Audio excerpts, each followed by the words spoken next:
Yeah. Good evening. Welcome to another episode of Uncommon Sense with Jose Negron. Now, for those who are watching for the first time and who are not familiar with the channel, the reason why we call it Uncommon Sense with Jose Negron is due to the fact that we deal with everyday problems and we're trying to find logical solutions to those problems. Unfortunately, not everyone uses logic. So for that reason, um, it is named that. Now tonight, we're going to have a short video discussing the topic regarding what is the medical debt crisis. So what I'm going to do is I'm going to share some information. I just want to let everybody know that I'm currently live on YouTube, Facebook, and Periscope, and Twitter. Now, what I'm going to do is I'm going to share something. Please bear with me for one moment. And hopefully my computer won't act up. Okay. Now, this is an article I came across. The article is called Medical Death Engulfing More People as the Pandemic Takes Its Toll. Now, Andrea Ceresa, I hope that's how you pronounce it, says she may have to declare bankruptcy soon. She has paid off about $23,000 in medical bills so far, but faces $133,000 more in a 9-day hospital stay in November. Since she contracted COVID-19 a year ago, Ceresa has joined the ranks of those who struggle with various manifestations of coronavirus. She's also one of a growing number of Americans who can't afford their medical bills. Excuse me. While scientists continue to study numerous ways people can get sick from COVID-19, Ceresa's symptoms may have never been abated, have run the gamut from trouble breathing and low blood pressure to migraines, brain fog, rashes, and more. Each symptom seems to come with another referral to another specialist, he said, and with it, another bill. Like the many sick or alien Americans who have taken on copious amount of financial debt during the pandemic's economic crisis. Ceresa, a former dental office manager in New Jersey, hasn't been able to go back to work even as the bills pile up. Data collected by Credit Karma, a finance company, shows that the country's already large amount of medical debt spiked during the pandemic, affecting more people, likely because of the number of workers who lost their employee-sponsored health insurance.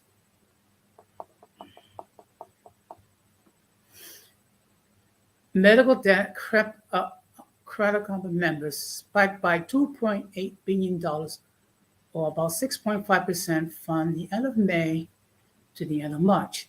The number of people with past due medical debt grew by nearly 9%, from 19.6 million to 21.4 million. Now, bankruptcy is Ceresa's only option, she said. The $26,000 raised in her GoFundMe campaign has been spent on insurance premiums, doctor's visits, lab tests, and more. Okay. A survey published last month by LendingTree found that 60% of Americans who were polled faced medical debt, with 53% saying the debt was greater than $5,000 and 72% saying it prevented them from pursuing key financial milestones like buying a home or having a child. And here's another person. Kimberly Thomas, 36, says she had worked on her credit score for the past 4 years, raising it by 200 points before the pandemic. Thomas, a mother of 3, hopes to go back to college someday, but she says she had maxed out her credit cards trying to treat her long-term COVID-19 symptoms. which included seeing specialists and a speech therapist near her home in Michigan. Thomas, a former church administrator, has not been able to work and said her family is struggling under the thousands of dollars of medical debt she has accrued. I'm trying to find some kind of insurance that I can qualify for that I could cover the test or find a neurologist. I really hope to find someone to help, she said in her speech, coming slow and choppy. But the realistic part of me says, just stop. Don't make it more difficult. Pay off what you have. This is the life God has given you. Make the best of it. And we're going to go down a little bit further. An estimated 7.7 million workers in America lost their employee-sponsored health insurance in June, which affected 6.9 million dependents as well, according to an October study conducted by the Commonwealth Fund, the Employee Benefit Research Institute, and the W.E. Upton Institute. Matthew Eisenberg, an economist and professor at Johns Hopkins Bloomberg School of Public Health, said medical debt is likely to have ballooned in the following months because of the loss of that coverage. Over the past year, there have been three factors, Eisenberg said. One, that many people lost their health insurance. Two, that they lost their jobs. They had to make a plan with a higher deductible if they could afford it, which exposes them to higher out-of-pocket costs. And three is that if they lost their jobs, they have less disposable income, which makes medical emergency issue harder to weather financially. Let's go down. I apologize. This computer. Okay. The Affordable Cares Act, known as Obamacare, has served as a stopgap measure for many people, especially after President Joe Biden opened a special enrollment period when they signed up in February. That period lasts through August, and the administration reported last month that more than 500,000 have already signed up. The $1.9 trillion pandemic bailout Congress passed this year, known as the American Rescue Plan, also provided additional subsidies to make many of the Obamacare plans considerably cheaper. The Department of Health and Human Services projected last month that 6.8 million people can buy plans on healthcare.gov, the Obamacare marketplace, with no monthly premiums. The cost protections expire in less than 2 years, however, and a debate on Capitol Hill is already brewing over the future. And I'm just going to park it here.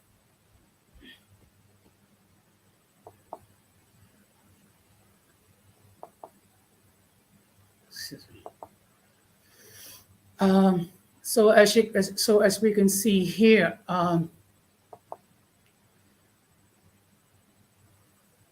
the health crisis has had many effects in many ways. You have people have died due to complications due to COVID-19. You have millions of people who have lost their jobs.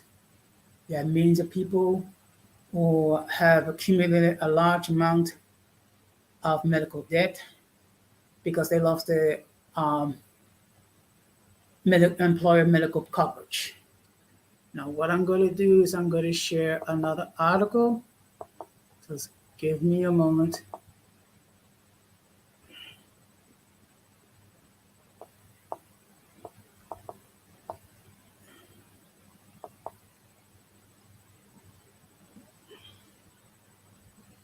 Okay. So what I'm going to do is I'm going to share this. I'm going to try to keep it short because I want to keep it less than half an hour.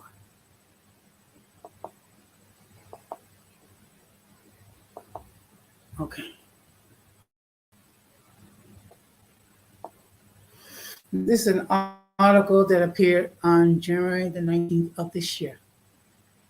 Medical debt is a growing problem in the U.S., with many Americans experiencing financial instability and even bankruptcy. According to a 2016 Kaiser Family Foundation and a New York Times survey, more than 1 in 4 Americans had trouble paying a recent medical bill.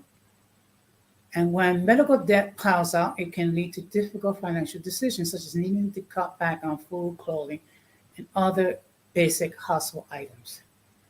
Although unexpected events like hospital stays are a big contributor, the American Journal of Medicine reports that nearly half the people who experience medical bankruptcy name medical bills as the biggest expense.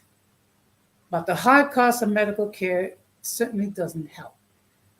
To take just one example, the average hospital stay in the US costs $5,220 per day, compared to just $765 in Australia. Overall, the US spends $3.5 trillion on healthcare per year. The following statistics help illuminate the scope of the medical debt problems in the US.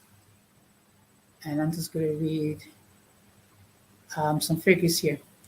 The average age of people who go through a medical bankruptcy is 44.9 years. And this is based on the American Journal of Medicine, dated 2009.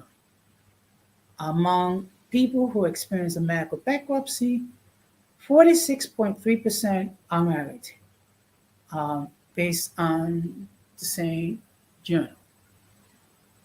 Just give me a moment.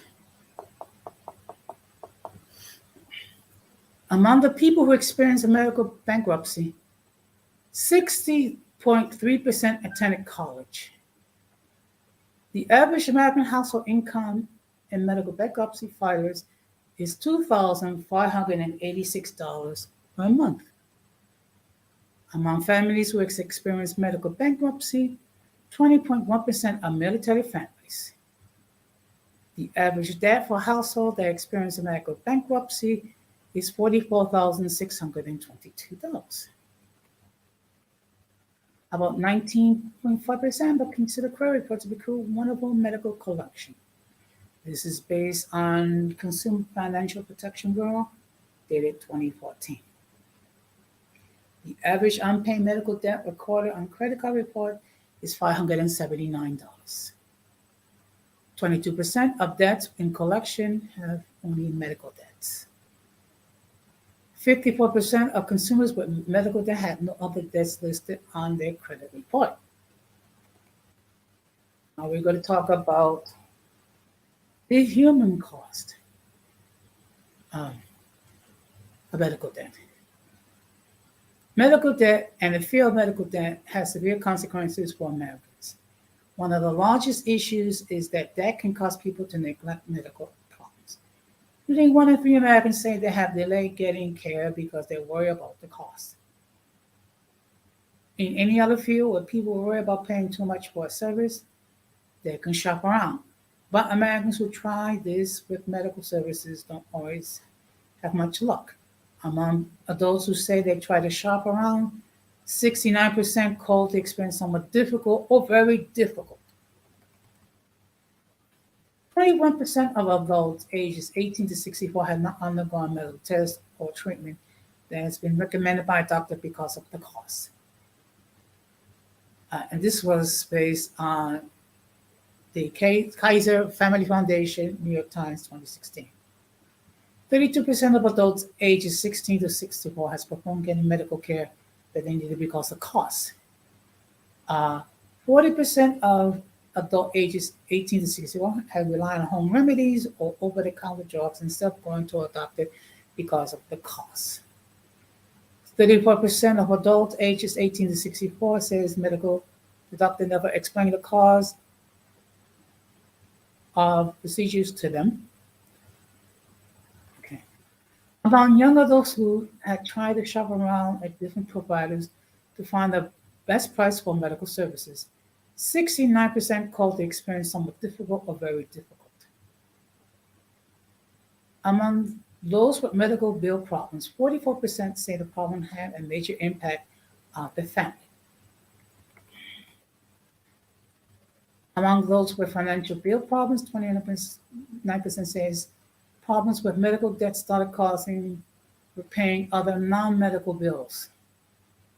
62% of those medical bills say they have health insurance when treatment began. Among those with medical bill problems with insurance, 26% say the reason had trouble paying is that claim was denied. Ultimately, medical bills can leave some individuals with limited options for avoiding bankruptcy. Among Americans with American problems, 53% say they worked out a payment plan with a provider. 37% they borrowed money from friends or family. 34% say they increased their credit card debt. 70% say they cut back on spending on food, clothing, and other basic household items. 41% say they took an extra job or worked more hours. 59% they used up most or all of their savings. And 35% is unable to pay basic necessities like food, heat, or housing.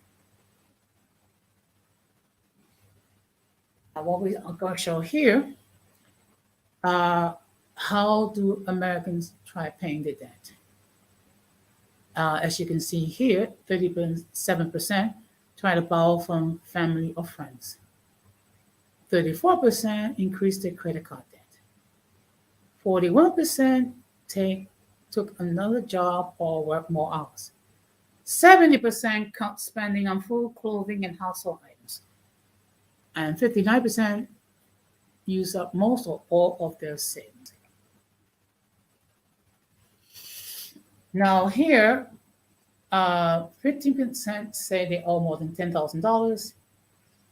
33% say they also have a student loan. 17% say they owe money from a payday lender.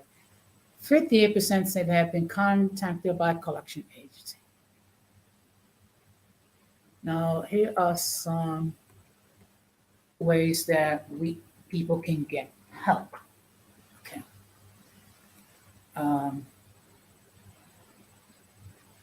Not every medical expense turns into debt, and the bills themselves aren't always a solved problem. People who get sick or have to care for a sick loved one, they see their income drop because of time off of work. Through the survey, researchers identified people dealing with medical debt. These Americans' responses reveal the financial and medical situation that are most likely to lead severe financial stress. So I'm just going to scroll down, and these are some of the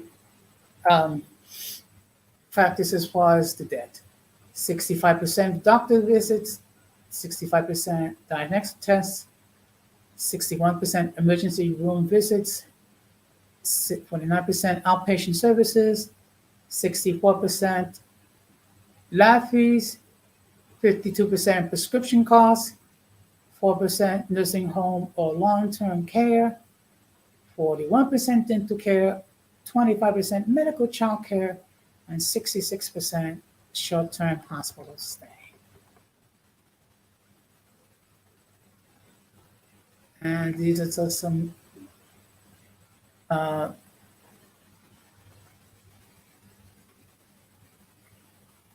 what I'm going to do, I'm just going to park it here.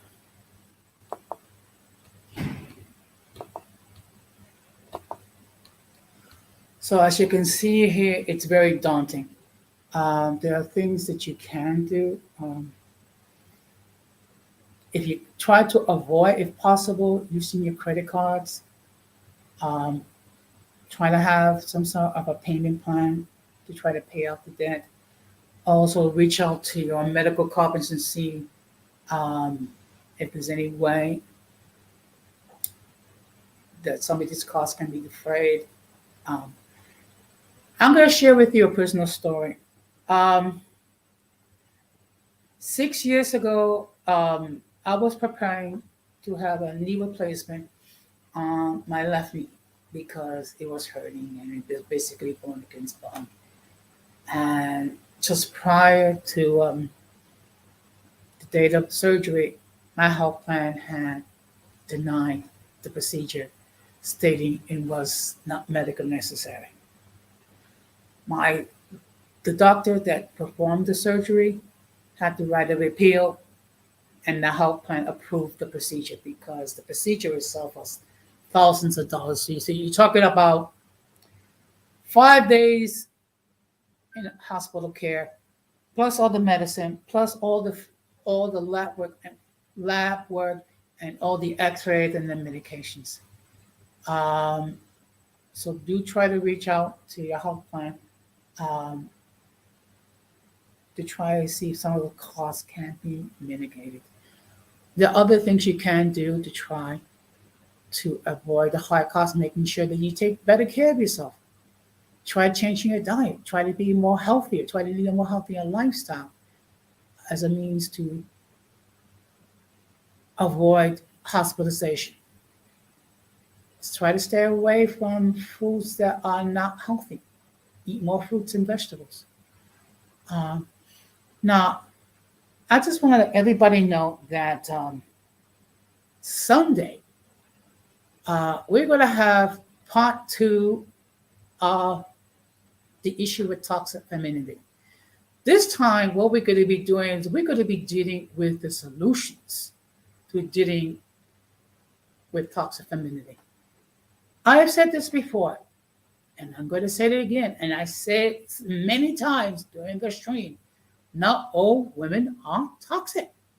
Okay? There are women out there who are great wives, mothers, sisters, daughters, nieces,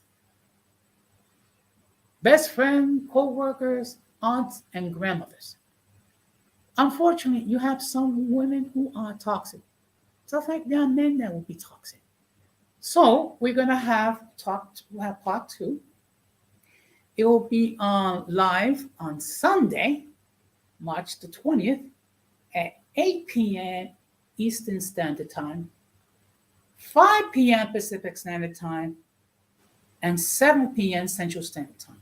And at this moment, I'm going to want to speak to the ladies that are either watching now or watching on the replay. I'm going to ask you to please join the panel so that you can give your rebuttal. Everybody's opinions are respected. Just don't yell and overshout each other, and please do not yell and shout me. Because what's going to happen is if you do not allow other people to speak freely, you will be booted. It's that simple. And it doesn't matter whether you're male or female.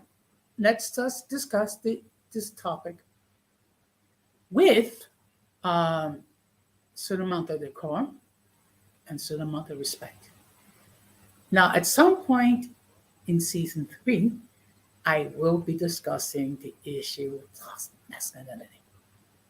So just to bear in mind, men could be toxic. So this is not an attack on women.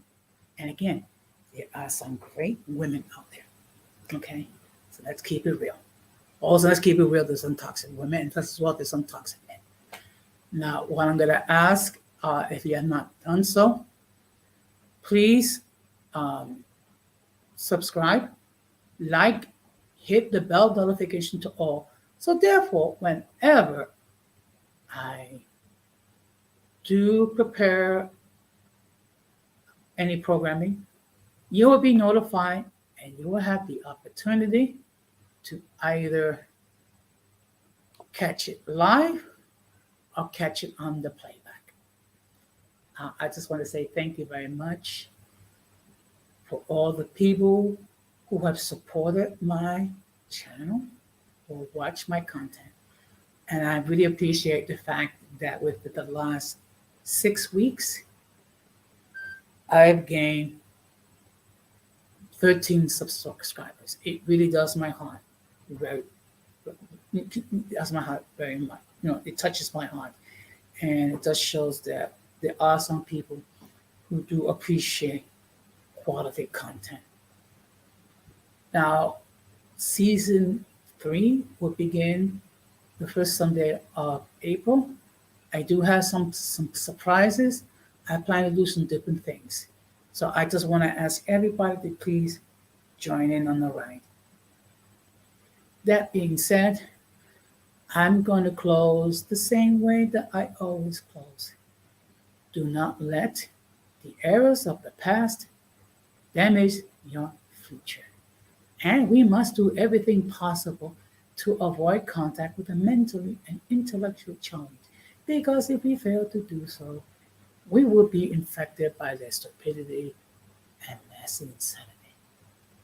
That being said, I hope to catch you all this Sunday live, or you'll catch me on the playback. This has been another short video regarding news on Uncommon Sense with Jose Negron. And I'm just going to say thank you, take care, and peace. Strong.